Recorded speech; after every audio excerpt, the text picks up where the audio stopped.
বসুন্ধরার কিছু আমরা লডের স্টক লডের মাল আনি, ওইটা আছে। বিভিন্ন নবাবের আছে, আর অন্য অন্য কোম্পানি আছে। যখন যেটা আর কি আমাদের সুবিধা হয় ওইটাই আনি। কাস্টমারের যখন যেটা এটা চাহিদা থাকে ওইটা আমাদের আনতে হয়। 2000 2500 সর্বোচ্চ এই বছর। শুরু মেঘালয়টি আপনারা লাগতো এই 5000 3000 7000 এরকম। আমাদের এখানে যেমন বসুন্ধরার মালটি এখানে যেটি নিই স্টক লোডের মাল আনি, এটা আমাদের 3000 4000 5000 7000 টাকা তরি পাঞ্জাবি আছে এখানে। কিন্তু আমাদের এত রেটে আমরা বেচতে পাই না, আমাদের কম বেচতে হয়। এখানে আসছে মনে করেন ব্যাংকের লোকজনও আসে, সাধারণ মানুষ আছে, বিভিন্ন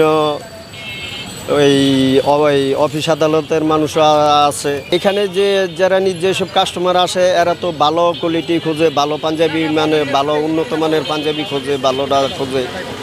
এখানে ভালো কাস্টমারই মানে আসে। এটা ভাই এখন মানে মোটামুটি একবারে মানে বেশিও না একবারে কমও না আর কি, মোটামুটি আর কি চলতেছে। অন্যান্য বছরের হিসাবে অনেক কম। এই ব্যবসা চলতেছে আজ থেকে মনে করেন 10 বছর। ঈদের সিজন আসলে মনে করেন পাঞ্জাবি উঠানো হয়, পাঞ্জাবি বিক্রি করি। আর এমনি অন্য অন্য সময়তে আপনার শার্ট বিক্রি হয়, তারপরে আপনার ওই গেঞ্জি বিক্রি হয়। ঈদের সিজনে আর কি আসলে পাঞ্জাবি বিক্রি।